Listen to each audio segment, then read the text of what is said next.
2020년도 캠퍼스 특허 유니버시아드 발명 사업화 부분에 대한 사전 강의를 진행하도록 하겠습니다. 저는 본 강의를 맡은 김양수라고 합니다. 2020년 캠퍼스 특허 유니버시아드 이번 대회는 특허 전략 수립 부분과 발명 사업화 부분으로 세분화되고 본 강의에서는 발명 사업화 부분에 대한 고찰을 시도하도록 하겠습니다. 4차 산업혁명 시대에 있어서 지식 자산의 가치가 그 어느 때보다도 증대하고 있습니다. 그래서 4차 산업혁명 시대의 특징과 지식 자산과의 관계성에 대한 이야기들을 먼저 시작하겠습니다. 4차 산업혁명이라는 시대에 대한 정의는 2013년 1월 비 로빈슨이 최초로 언급한 이후 2016년 세계 경제 포럼인 다보스 포럼에서 전 세계 기업인과 정치인, 경제학자 등이 전 세계가 당면한 과제의 해법을 찾는 주요 안건으로 과학기술 분야를 처음으로 주요 안건으로 제시하게 됨으로써 전 세계적으로 제4차 산업혁명이라는 시대가 다가왔다고 인식하게 된 거죠. 이 다보스 포럼의 회장인 슈밥은 4차 산업혁명 시대를 새로운 패러다임의 적용에 따라 새로운 일자리도 생기겠지만 거꾸로 생기는 일자리보다는 감소하는 일자리가 많을 거다.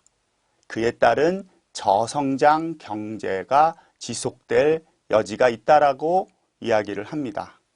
이에 따라서 3차 산업과는 다른 인류의 생존과 행복을 위한 새로운 대안이 필요한 시점이다라고 하면서 전 세계 기업인, 정치인, 경제학자 등의 해법을 요구하고 있었습니다.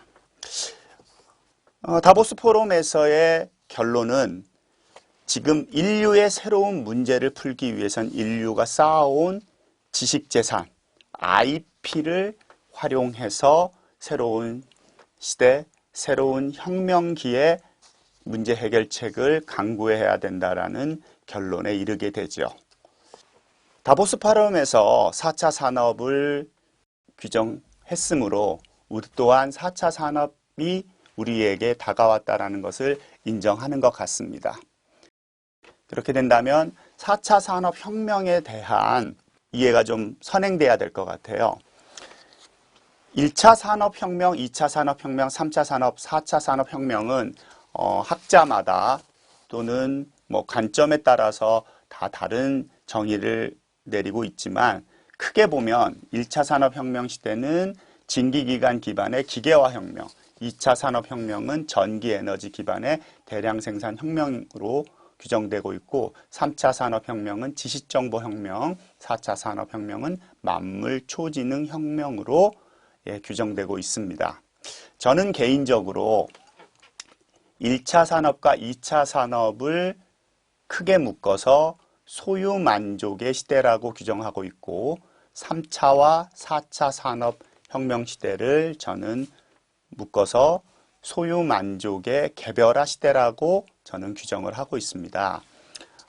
우리 인간이 살아가는 데 필요한 필수재와 만족을 주는 사치재의 소유 자체가 중요했던 1차 산업, 그 영차 산업에서 인력이라든가 충력이라든가 자연력을 통해서 생산량이 극히 제한됐던 부분에서 증기기관이라는 기계에 의한 생산 주체의 전환을 통해서 많은 사람들이 물건을 소유하게 된 시대를 1차 산업혁명 시대라고 본다면 2차 산업혁명 시대에서는 전기에너지 기반의 대량 생산 혁명에 의해서 그 생산량이 극대화되고 그 극대화에 따른 소유 만족이 일반화되는 시대라고 보시면 될 듯 싶습니다. 이상적으로 보면 2차 산업이 완성될 쯤 되면 그 공급자들의 생산 경쟁이 가속화되고 이제 수요를 넘는 공급자들의 경쟁이 이루어지기 때문에 3차에 와서는 수요자에게로 상품의 선택권이 가게 되는 거죠. 과잉된 공급에 대해서 수요자의 욕구를 반영해야 되는 시점, 3차 산업혁명에서는 컴퓨터와 인터넷 기반으로 지식정보 혁명과 더불어서 수요자의 욕구가 공급자에게 반영되는 시대가 도래한 것이고 4차 산업혁명에서는 그러한 부분들이 가속화돼서 이제 모든 소비자들이 개별화돼서 공급자에게 욕구를 전달하고 그 욕구를 얼마나 빠르게 그리고 적합하게 만족시키냐가 기업의 생존에 있어서 중요한 과제가 되었다고 볼 수 있습니다. 그러므로 4차 산업을 규정하는 중요한 개념이 소비자와 연결될 수 있는 네트워크의 구성, 사물 인터넷, 그리고 그렇게 사물 인터넷에 의해서 들어온 개별 정보들, 그 수요자의 개인적 욕구들의 총합을 빅데이터, 그 빅데이터 중에서 수요자의 만족을 가능하게 하는 솔루션을 찾아내는 행위를 인공지능, 그 인공지능에 의해서 찾아진 문제 해결 방략을 실제 인간이 향유하고 사용할 수 있도록 실제화하는 과정을 로봇 기술이라고 정의할 수 있을 것 같습니다. 그러므로 4차 산업의 핵심 키워드는 연결성, 지능화, 자동화가 되는 거죠. 3차 산업까지의 연결성, 지능화, 자동화의 차이라면 3차 산업까지는 공급자 중심의 공급자 우위의 공급자로부터의 연결성, 공급자의 지능화, 공급자가 규정하는 자동화였다면 4차 산업에서는 방향성이 완전히 바뀌어서 소비자 중심, 수요자 중심으로부터의 공급자와의 연결, 그리고 수요자의 만족을 주는, 개인 만족을 극대화하는 지능화, 그리고 그 지능화에 따른 소비자 만족을 실제화하는 자동화라는 이 방향성의 대전환을 우리는 기억해야 될 듯 싶습니다. 일반적으로 언급되는 유저 프렌들리, UI, UX라는 개념이 4차 산업의 핵심 키워드가 된 것과 무관하지 않을 듯 싶습니다. 4차 산업 혁명이 진행되면서 그 R&D도, 그러니까 리서치 앤 디벨롭먼트도 시대마다 변화를 해왔는데 1차 산업혁명 시대의 R&D는 이제 과학적 발견을 위한 비제한적 연구 방식이었고 2차 산업혁명 시대에는 사업의 니즈를 충족시키는 과제에 집중하는 R&D, 3차 산업혁명에서는 일반적인 소비자의 겉으로 드러난 욕구를 반영하는 시장 형식지 수준에서의 한계를 넘어서려는 그 연속적 혁신에 주력하는 R&D 중심이었다면 4차 산업혁명에서는 개별의 만족을 실시간으로 가능하게 하는 현존하지 않는 지배 제품을 개발하기 위한 개방형 혁신과 융합이 중심이 되는 R&D가 진행된다고 볼 수 있습니다.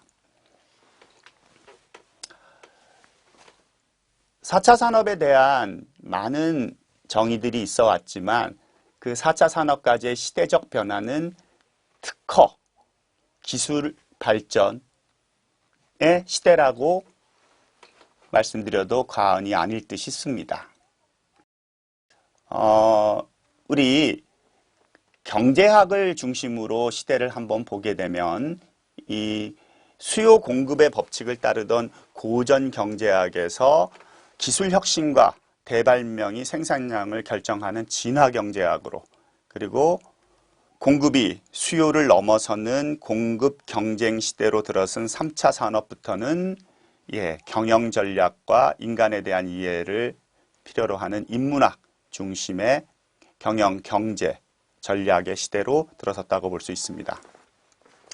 R&D 입장에서 보게 되면 그 1세대 R&D에서는 다양한 방식과 목적으로 연구개발을 진행하던 시대였다면 2세대 R&D에서는 특정 기술 및 사업 발전을 위해 공동으로 연구개발을 진행하게 되고 3세대 R&D에서는 새로운 혁신 기술 개발 한계를 넘어서기 위해 소비자의 욕구를 충족하기 위한 기술 개선 연구 개발이 주를 이룹니다. 4세대 R&D에서는 이 3세대 R&D의 기술들을 바탕으로 융합, 활용하는 개방형 혁신을 통한 혁신적인 지배 제품을 만들기 위한 R&D들이 중요해지고 이 개념에서 우리 지식 자산 활용 R&D가 가치를 갖게 되는 겁니다.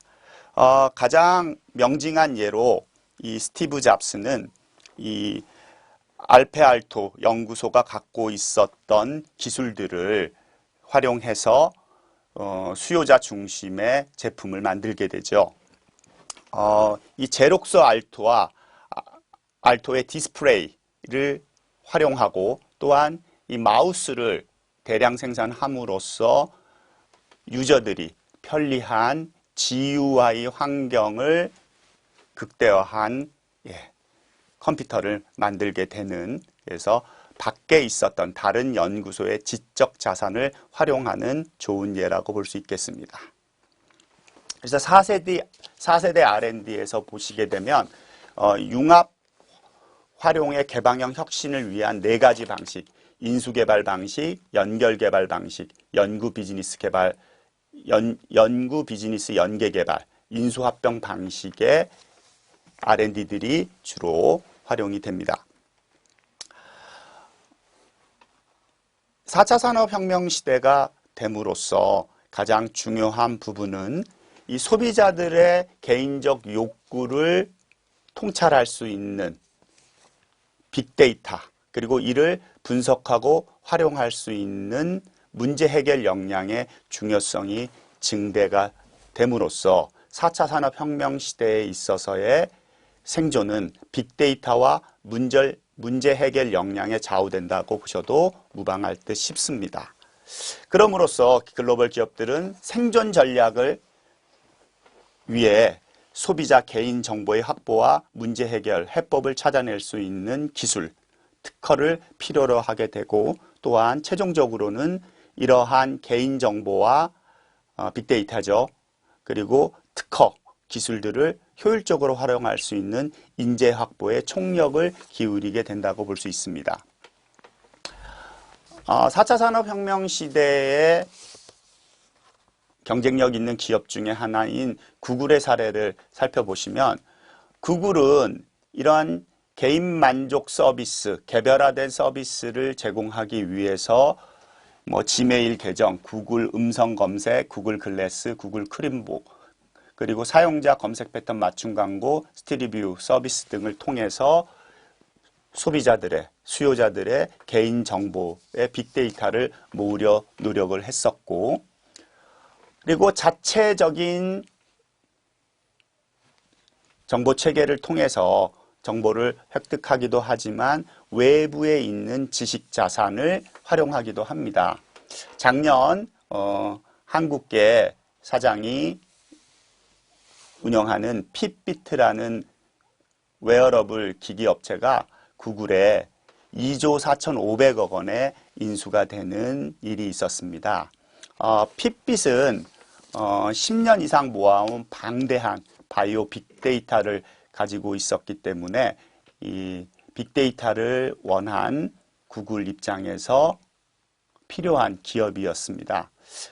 또한 이 기술적 측면에서 보게 되면은 그 이전에 스마트워치 기술 직접 재산권을 갖고 있었던 파스를 448억 원에 인수해 있었기 때문에 이러한 기술 지적 재산권과 융합하기 위한 전략으로서 PPC 필요했으며 이 PPC의 특성은 뭐냐면 활동 추적 기능의 정확성과 피트니스 활동과의 조화면에서 이 소비자 수요도가 선호도가 가장 높은 기업이었기 때문에 구글은 본인이 갖고 있는 지식 자산인 구글웨어 OS와 PPT의 하드웨어의 결합 그리고 빅데이터의 결합은 스마트 펜 기술 펜들을 열광하게 할 것으로 예상이 되고 향후 인공지능과 이 빅데이터들이 만나서 신약 개발 등 각종 디지털 헬스케어 분야로 이종으로 활용될 것으로 사려가 됩니다.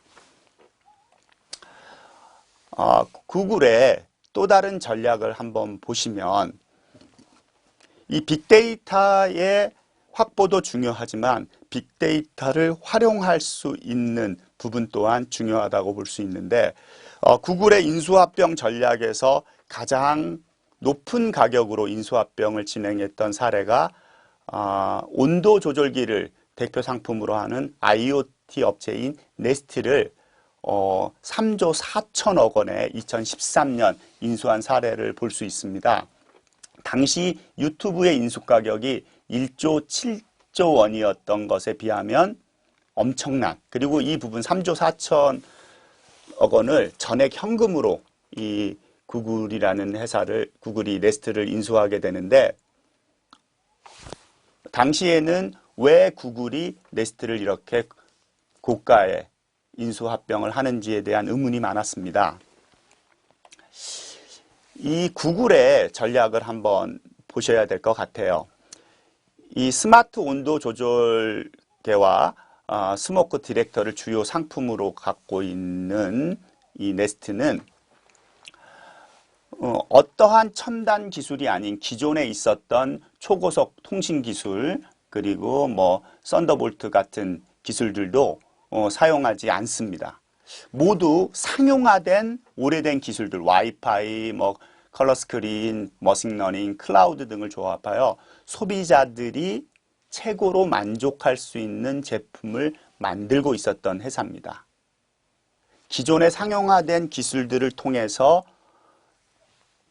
개인 소비자들이 느끼는 만족도를 최고로 올릴 수 있는 제품을 만들기 위해서는 이 사용자, 수요자인 사람과 그 사람들이 속한 사회, 그리고 그 사회가 형성해온 문화에 대한 깊이 있는 이해가 있었다고 생각되어집니다. 대충 보면 이 네스트라는 회사는 하드웨어 회사 같지만 고찰을 해보면 이 회사는 하드웨어, 소프트웨어 그리고 인터넷 서비스를 절묘하게 조합한 제품을 만들고 있었고 이 개별화된 4차 산업의 수요자의 욕구를 충족시키다 보면 욕구의 충돌이 큰 문제가 됩니다. 같은 공간 안에서 다른 욕구를 갖고 있는 사람들을 동시에 그리고 각자 만족시켜야 된다라는 이 욕구 충돌의 문제가 가장 4차 산업에서 기업이 갖고 있는 문제라고 볼 수 있는데 이 네스트라는 회사는 그러한 부분들을 스마트 홈으로서 구현을 낸 회사라고 보셔야 될 것 같습니다.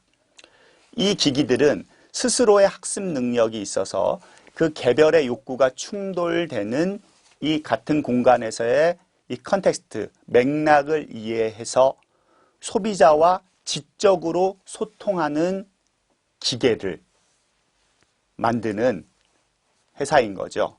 그렇기 때문에 동일 공간 내에서 다양한 사람들의 욕구의 충돌을 실시간으로 만족시켜 줄 수 있는 수요자 중심의 서비스를 구현할 수 있는 회사라고 보시면 될 듯 싶습니다. 이렇듯 4차 산업혁명 시대에서는 수요자 중심의 수요자의 히든 인터러스트를 반영할 수 있는 기술을 구현할 수 있는가, 그리고 고정된 서비스가 아닌 실시간의 소비자의 욕구의 변화를 수용할 수 있는 문제 해결책을 갖고 있느냐, 그러한 문제 해결책을 가능하게 하는 빅데이터를 가지고 있느냐가 기업 경쟁력에서 가장 중요한 요소로 작용할 듯 싶습니다. 우리나라의 주요 기업인 LG전자도 이러한 부분을 구현하기 위해서 스마트 홈을 추구하고 있고, 삼성전자 또한 이 TV를 중심으로 한 스마트 홈을 구현하려 하고 있습니다. 모든 기업들이 4차 산업에서 패러다임의 전환, 공급자 중심에서 수요자 중심으로의 변화를 적극적으로 수용하기 위한 새로운 문제 해결 전략을 찾고 있다고 보시면 될 듯 싶습니다. 다음 두 번째 강의에서 그러한 수요자 중심의 서비스를 가능하게 하는 지적 재산에 대한 부분들을 좀 더 깊게 살펴보도록 하겠습니다.